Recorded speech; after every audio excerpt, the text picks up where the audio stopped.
한때는 스스로를 미륵불이라 칭한 사내 사람들은 그를 미친 왕 폭군으로 기억하지만 그가 꿈꾼 나라는 오히려 누구보다 앞서 있었습니다. 천년 왕국을 자처한 궁예. 그는 단순히 왕권에게 패한 실패한 통치자가 아니었습니다. 지금부터 그가 어떻게 등장했고 무엇을 꿈꿨으며 왜 몰락했는지 그 전모를 살펴보겠습니다. 1. 궁예 왕의 피를 타고나 불운하게 태어나다. 궁예는 9세기 중반 통일신라 말기에 태어났습니다. 놀랍게도 그는 신라 왕족 출신, 정확히는 헌안왕의 서자라는 설이 유력합니다. 하지만 그는 태어나자마자 버려졌습니다. 태몽이 흉하고 태어난 아기의 한쪽 눈이 멀었다는 이유 때문이었습니다. 왕실은 그를 불길한 존재로 여겼고 궁예는 아기 때부터 인생에서 밀려나는 처지가 된 것입니다. 버려진 그는 어느 절에서 승려로 자라며 한글을 익히고 불교적 세계관 속에서 세상의 고통과 구원의 사상을 흡수하게 됩니다. 그는 일찍이 불교의 정통한 지식인이었으며 민중 속 구세주라는 미륵불 신앙에 강하게 이끌렸습니다. 그리고 신라 사회가 무너지기 시작하던 그 시점, 궁예는 고요히 세상 밖으로 나올 준비를 하고 있었습니다. 2. 무너지는 신라 그리고 궁예의 등판. 9세기 말 신라. 장기간 이어진 귀족 정치의 타락, 농민 반란과 지방 호족의 준동, 그리고 중앙정부의 무력화로 인해 신라는 사실상 붕괴 직전이었습니다. 이 틈을 타 등장한 인물이 바로 궁예입니다. 그는 불교 지도자에서 점차 군사 지도자로 변모해 갔습니다. 처음에는 소수의 무리를 이끌고 지방을 돌며 포교활동을 하던 궁예는 점차 후족들과 연합하고 미륵불 사상을 앞세운 민중선동을 통해 수천 명의 추종자를 끌어모읍니다. 그는 현실의 왕들은 백성을 버렸다. 나는 민중을 구하러 온 미륵이다라고 외쳤고 절망에 빠진 백성들은 그 말에 열광했습니다. 그는 단순한 반란군이 아니었습니다. 그는 종교혁명 정치를 동시에 끌어안은 위험하지만 강력한 존재로 부상합니다. 3. 마침내 나라를 세우다 후구구려의 탄생. 901년 궁예는 나라를 세웁니다. 국호는 후구구려 스스로는 왕이 아닌 미륵천왕이라 칭합니다. 이는 단순한 왕권 선언이 아닌 신정 정치의 표방이었습니다. 그는 고구려의 부흥을 표방했지만 사실상 불교 신정국가, 즉 종교와 정치가 통합된 독재체제를 설계한 것입니다. 왕궁에는 명부전이라는 불당이 세워지고 궁예는 정사를 행하면서도 매일같이 불경을 읽으며 하늘의 계시를 받는다고 선포했습니다. 행정체계도 재편됩니다. 호족 중심의 통치 구조를 벗어나 중앙 집권화된 구조를 만들고자 했으며 세금을 재분배하고 백성들에게 직접 말을 걸기도 했습니다. 하지만 이 시기부터 궁예는 광신과 폭력성 사이에서 균형을 잃기 시작합니다. 4. 의심과 탄압 그리고 왕건의 등장.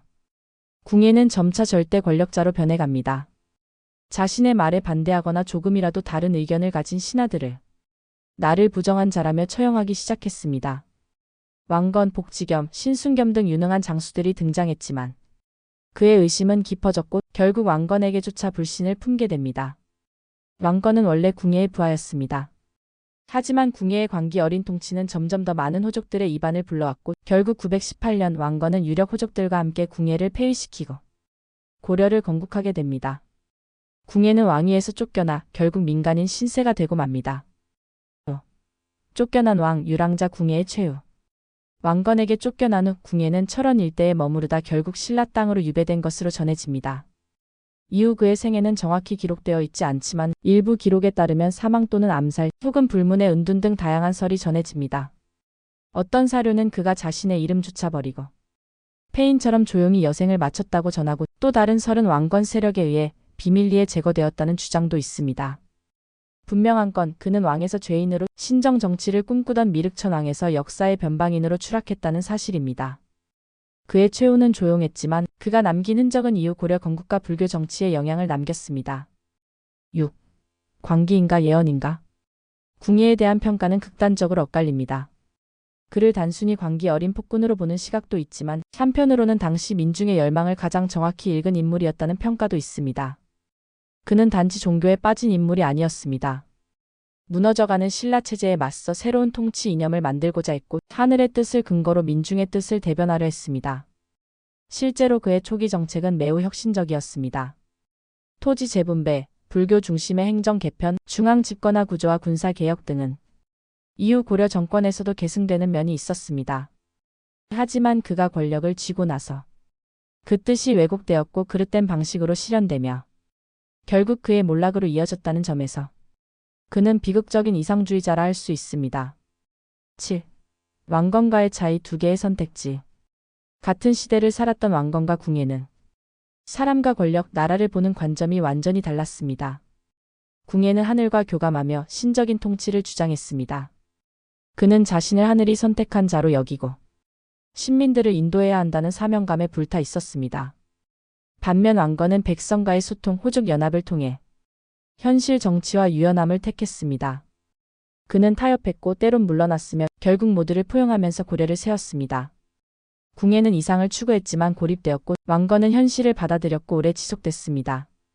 역사는 결국 왕건의 손을 들어줬지만 궁예가 없었다면 왕건도 없었을 것입니다. 8. 오늘날 우리에게 궁예는? 우리는 역사 속에서 이상주의자들이 현실에 부딪혀 실패하는 장면을 자주 봅니다. 하지만 때론 그들이 보여준 비현실적인 상상력이 미래를 여는 실마리가 되기도 합니다. 궁예는 분명 폭군이었습니다. 하지만 동시에 그는 무너진 체제를 넘어서는 새로운 질서를 상상했던 자였습니다. 그는 실패했고 무너졌지만 그의 실험은 고려라는 새로운 질서의 서곡이 되었습니다. 오늘날 우리는 여전히 이상과 현실 사이, 믿음과 권력 사이에서 고민합니다. 그럴 때마다 궁예라는 이름을 다시 떠올려야 합니다. 그가 실패한 이유는 단지 광기 때문이 아니라 그의 이상에 우리가 따라가지 못했기 때문일지도 모르니까요.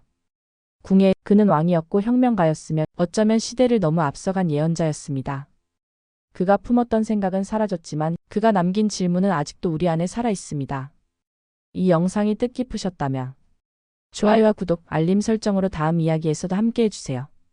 감사합니다.